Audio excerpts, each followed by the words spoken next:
ورحمة الله وبركاته. شكرا يا أستاذ صفوت على الدعوة الكريمة. تشرفت على المستوى الشخصي بتواجدي في بركة وحضرة ونور وجلال المنصة والحضور الكريم.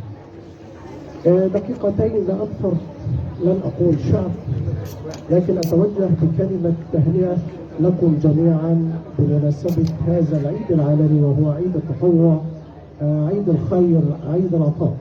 وخير الناس أنفعهم للناس، وأسعد الناس من يسعد الناس.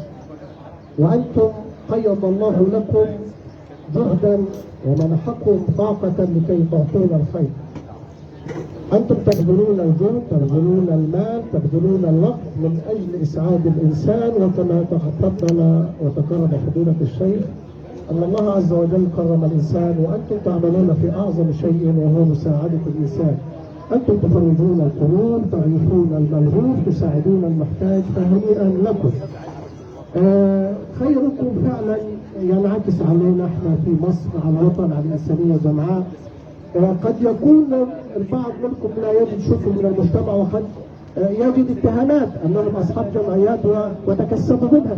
سمعنا هذا الكلام كثيرا، لكن انتم تبذلون الوقت والمال والجهد، فلكم كل الشكر ولكم كل التقدير.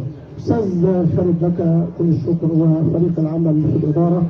انا تشرفت بتواجدي مع حضراتكم. الاستاذ ناصر مشكورا بحكم تخصصه ذكر رقم خطير، وهو نسبة الأمية لما تكون 25%، دي نسبة قاتلة. كلنا موجودة والله 25. أنا أعمل مدرس وأعلم مدى أهمية التعليم وخطورة الأمية. هو بالفعل أستاذ ناصر مشكورا طلب من حضراتكم إن بهذا الجانب تلقوا على الضوء. أنا بحكم تخصصي كمعلم أطلب من حضراتكم، وأتمنى هذا الطلب يجد صدى قبول لديكم، وهو إنه إشكالية الدروس الخصوصية فيروس منتشر في مصر.